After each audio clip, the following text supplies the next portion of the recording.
از جمله اموری که حالا برایتان نشان بدیم از عمر بن الخطاب و قبلا هم نشان دادیم و اشکالی نداره دوباره نشان بدیم، حالات او در نماز هست که در حال نماز چه کارهایی میکرد این شخص. دوستان عزیز، نماز خب رسول خدا صلی الله علیه و آله و سلم بود که در حال نماز گریه میکرد. بله، اهل بیت علیهم الصلاة و السلام نماز خاشعین.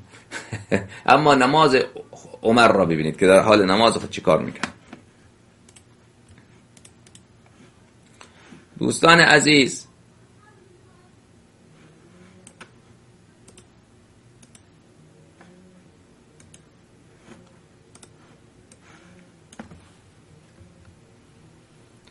این کتاب سنن کبرای جناب بیهقی هست. از سنن الکبرى لابی بکر احمد بن حسین بیهقی، تحقیق محمد عبدالقادر عطا. در این کتاب اگر جزء اولش مراجعه بکنیم، این جزء اولش هست، این جزء اول سنن کبرای بیهقی. در این کتاب عزیزان بیننده اگر صفحه 208 مراجعه بکنیم،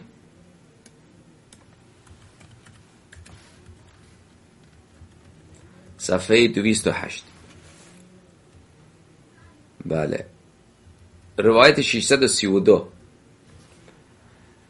وروى الشافعي في كتاب القديم عن مسلم وسعيد عن ابن جريج ابن ابي مليكة عن عمر بن الخطاب.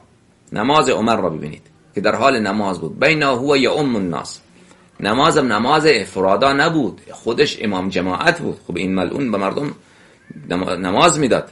من خلیفه هم جانشین رسول خدا صلی الله علیه و آله و سلم هستم، مردم هم دنبالش ایستاده نماز بخوانن. اذا زلت يده على ذكره فاشار الى اناس نمكثوا، دستش را درون کرد به ایزار خود و اونجا بارون عضو دستش را اونجا خود علیاذ بالله. بعد به مردم اشاره کرد صبر کنید، صبر کن.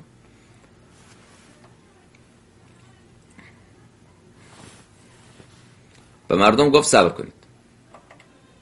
ثم خرج فتوضأ ثم رجع فأتم بهم ما بقي من الصلاة. مردم صبر کردن، رفت بیرون وضو کرد، برگشت و دوباره نمازش را ادامه داد. خب این نماز عمر